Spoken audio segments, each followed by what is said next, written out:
Brian. I'm a native of Nashville, Tennessee.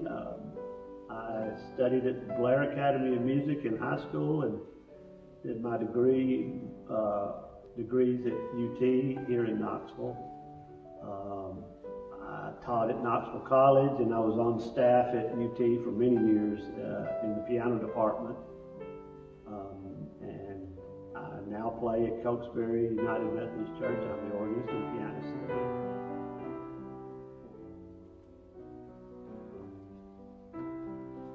Marcelo, a colleague of mine, had been talking to me about wanting to start his own brand of piano. And I thought, okay, that's a big undertaking. But we love pianos, and he and I play all kinds of pianos and talk about pianos and talk about their strengths and weaknesses. And so over a period of time, we had talked about certain things that we like in pianos, certain things we didn't like in pianos. And I think he did a lot of research just out of his own curiosity. And once he got the idea of making his own brand, of course, he got very serious about the research and looked at all kinds of different actions and string makers of the strings and the soundboard. And so he put it all together, and over quite a bit of time, he formulated an idea for this piano. And I think that's how it was born.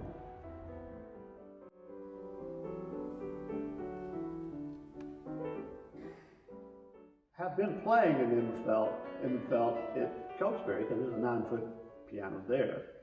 So I'm not completely foreign, but these studio pianos, these smaller pianos, I came in for the first time last week and saw them and played them. And Marcelo was wanting to know what I thought about the certain attributes of these pianos. This one being the largest, I think it's a 5/6 piano, which is on the smaller side. They're not made much smaller. And the problem with these small pianos, they're an upgrade from uprights, but is the string length. There's a limited amount of sound and things that you can do with this piano. Not this piano, but usually these pianos this size. I was pleasantly surprised at what you're able to do with this piano, given its size and string length. One of the first things a pianist is constantly, we try to copy the voice. That's what we're trying to do, or instruments, violin, something that's sustained sound. Piano percussive, and it diminishes the minute you hit the note. So we want a piano, every pianist wants a piano that will resonate for a long time. If you play a note, say you do, and you want to know how long that's going to keep going. And that in itself is important, but when you're playing a melody, it's even more important, because then you can shape the melody. You're still going. This is unbelievable. I mean, I never see this in a piano this size. It's still going.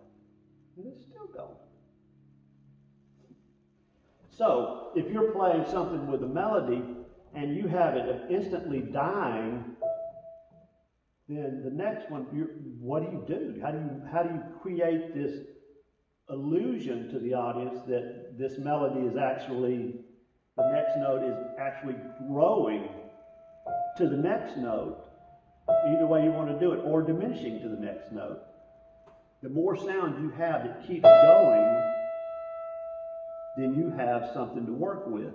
You can either, it feels like it crescendoed, or then it feels like it's diminished.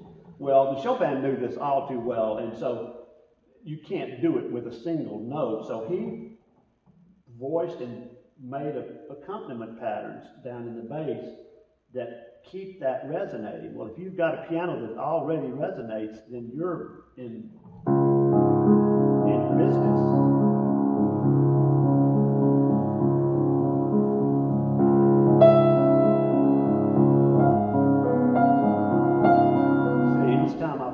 point, it was so much easier to do the next one and then diminish it. Anyway, the point is, this piano, I was noticing when I played it just a bit earlier tonight, that when I played the last chord, it just kept resonating. It kept resonating. So that's a big plus on this piano.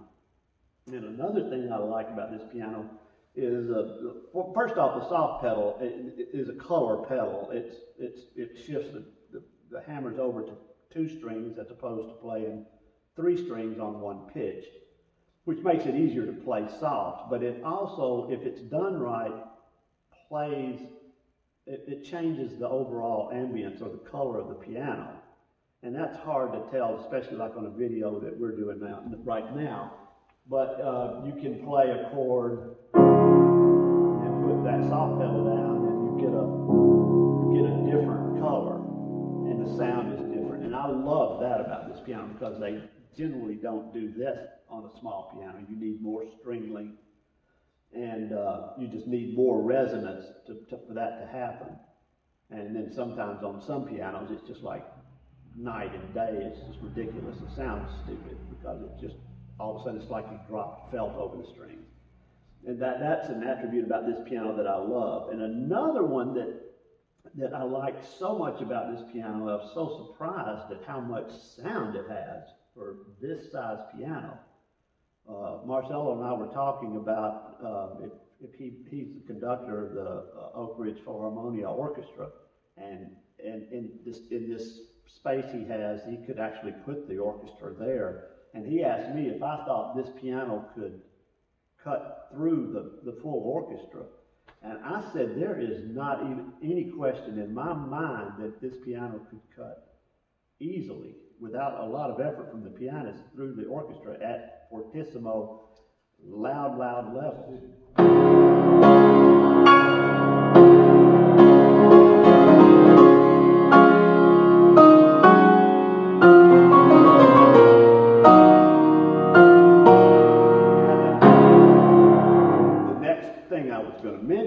Was the bass.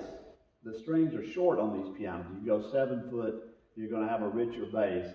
You go 9 foot, and you're going to have richer bass. And that forms the foundation, as in choirs and everything. The bass is the foundation. That forms the foundation of all the overtones and sonorities of the upper part of the piano. This one has an amazing bass, and it's able, an example of the Chopin Scherzo, where you have a single note and not very long strings on any piano for this note. And then this, usually it's hard on a 9 foot especially to get this to cut through this. But the quality of that note, it has a point to it that cuts through this so easily that it's just nice. Then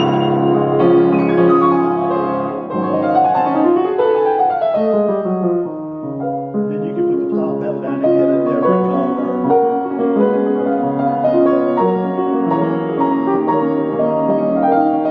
But the melody is always singing out, and I'm just not having to do very much at all. I mean, it's wonderful. I mean, I just love it.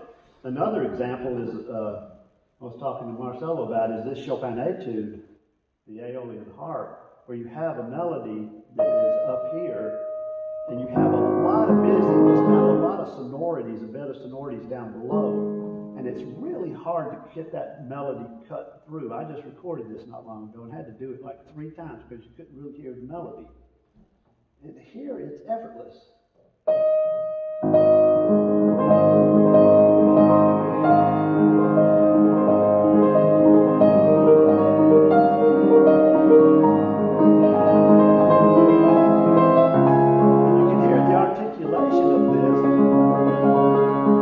Doesn't ever get in the way with the melody, and I'm not having to go.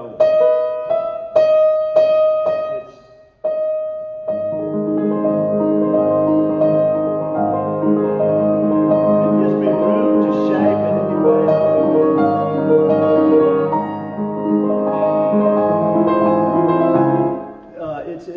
It's a nice quality for an instrument this size. those are some things that I just think are phenomenal about this piano.